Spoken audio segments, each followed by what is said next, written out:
Do you find it funny when someone says, I hear you, or when they say, narinig kita, or naintindihan kita, pero they still don't understand you? Hearing completely is different to listening to the other person. Those are two different things. It's all about the keys to active listening.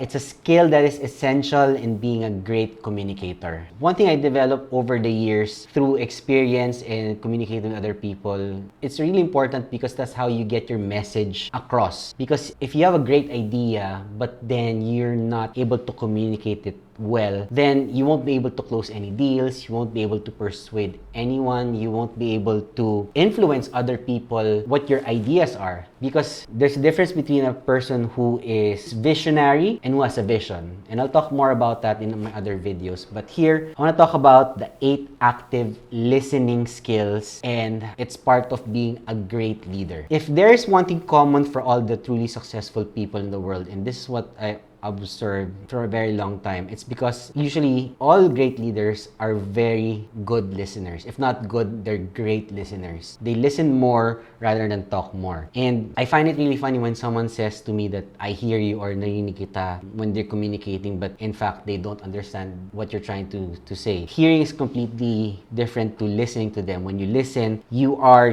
taking information in, you're trying to process it, you're trying to learn it, and then you're trying to apply it to your decision making at the same time. Those are 4 different processes happening all at the same time simultaneously. That's why having a great conversation requires a lot of listening more than talking, because it's reading and reacting to that person. What is essential to building great wealth is being a good listener, because there are consequences to not being able to be a good listener. At least it can be a disaster for your finances. What I've experienced before, like losing a client, one of the worst things because of just not being able to be a good listener, or misunderstanding a customer's concern and so on. That happened to me a lot of times, when especially in online communication with someone. Some people can actually fool themselves into thinking that they're great listeners, but based on a global study, people are also distracted and are multitasking all at the same time. Usually when a person is done talking to someone, he remembers only half of what he has actually heard. And it's the same thing also with people who read books or a magazine, are able to observe half of what they actually read or heard. And while even if that person was actually listening, being a great listener is difficult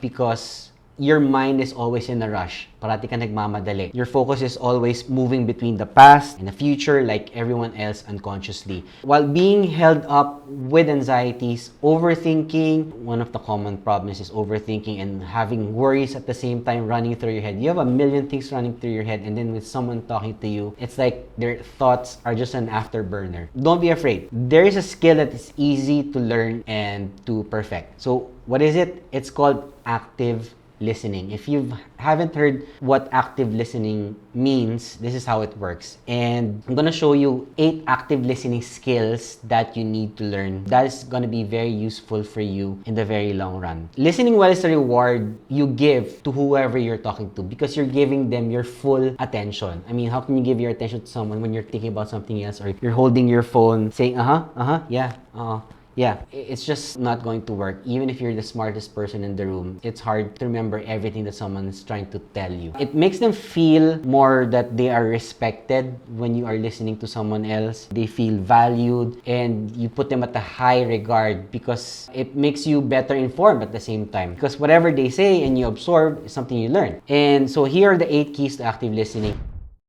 so you can be a good listener. Number 1, you want to show that you're listening by nodding, raising your eyebrows up and down, saying words that I follow or I understand. I don't want to give Gary Vee as an example, but Gary Vee, he loves to interrupt whenever he's talking. I know he already made the explanation why he interrupts, because he already knows what the next person is talking about. But for whatever reason that another person tries to explain something to you, is just, for me, unexcusable. It shows a lack of respect, regardless of whatever reason that you may have. Whenever someone's talking, try your best to let them finish what they're trying to say. Try to analyze what they're trying to say before you actually react to it. I love Gary for what he stands for, but interrupting people while they talk, especially if they have a great point, is just unacceptable. And I've seen other podcasts do that as well, wherein someone is talking. I've been culprit in that, like in my earliest videos, wherein my friend was already talking about something and I was ready to interrupt that person because I had a point. It's a big no-no. It's a good learning point. Something that I learned quickly when you have a guest, especially in your show or you're just having a normal conversation. Number two, when someone is speaking or talking, so stop planning in your head what you want to say in response or just hear the other person. When you think what you will say while they are still talking, you are missing out on half their point. Imagine this, like someone's giving you pointers on how to become great, and here you are, you're already planning what you're going to eat for dinner. There's no information that's going to you. If you're thinking about something else, your body is present, but your mind is not present. Number three, be in that moment. What does that mean? Be present in the conversation by sitting or standing while listening to others. Put your phone away. For me, like what I said, basic social etiquette, it's a no-no for another person to face another person holding their phone or putting in front of each other when you're having a conversation or a meeting, unless it's used to take down notes or while it's recording. But if not, put your phone away, put it in your pocket. If you're expecting an important call, tell that person you're expecting an important call. And look at the other person's face when they're speaking.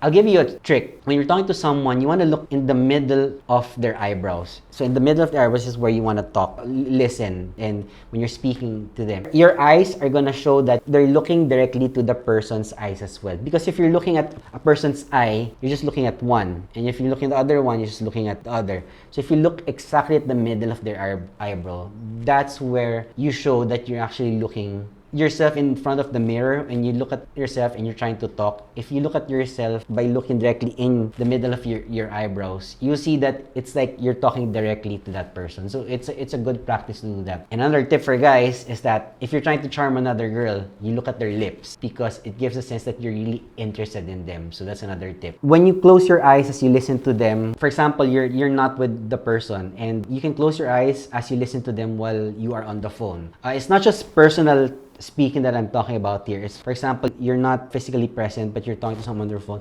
You close your eyes so you don't get distracted at the same time. When it's your time to talk, that's where you pause and take in whatever they've said. Which brings me to number 4. When someone is done talking, you pause and take in whatever they've said. So it means that you're processing what they're trying to say. This is just in a matter of seconds, right? And it requires practice. It's not like, okay, so you said this and you said that. It all happens really, really fast. So that's another important point. And by the way, if you're enjoying this episode that we have right now, subscribe to the channel would be charming. Anyway, let's go back and continue with number 5, which is before you give your justification or answers, discuss and agree that you're both on the same page. Meaning, he's trying to put out information A, you're trying to acknowledge also that he's giving information A, but not B. It means that because you might give a different argument and you might justify your answer being a letter B, you have to acknowledge first that you understand what they're trying to say, which is letter A. Most of the time, people change whatever someone said, letter A, and explain it as letter B. You already have a disconnect that happens. So that's another skill for active listening. Number 6, show yourself and them that you clearly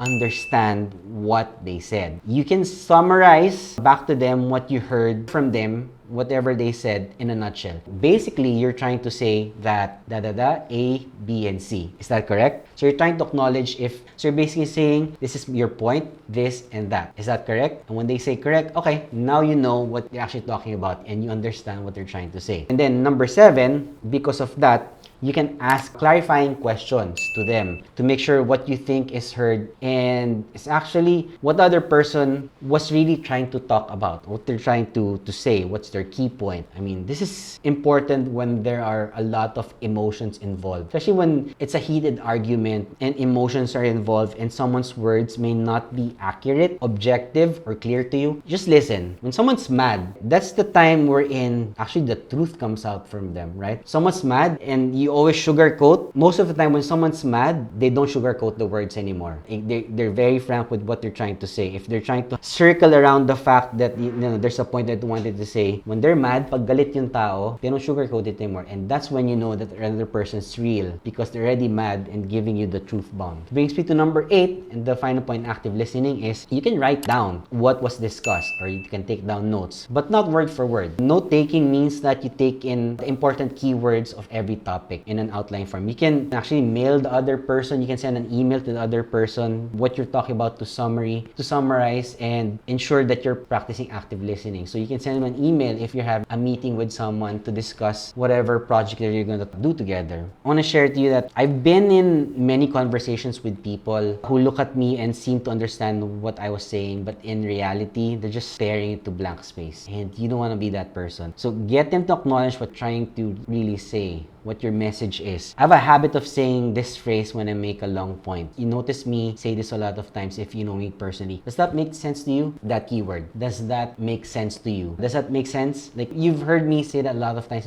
because I want to make sure that my point is understood. And like this, I'm gonna ask you, whatever I said here, does that make sense to you? If it does, make sure to comment in the comment section down below and I'll make sure to answer that. And when they agree, that's when I try to continue. Whenever I say that keyword does not make sense to you or does not make sense to you, however you say it is the same thing. Otherwise, I would have to slow down a bit to the person's level of intelligence, their level of active listening. Be aware that not everyone is a great listener. It's a sad fact in this world. And what would be worse if you are both not great at listening? Imagine a world wherein everyone's just talking and no one's listening. It would be a world of chaos, war, and no understanding at all. And that's horrible. It would be a complete waste of time and effort to do so. And that's how it is with being a great listener. That's all I have for you guys today. If you found any value in this video, make sure to put a thumbs up, subscribe to my channel, and tell your friends about it. And I'll see you at the next video. Peace.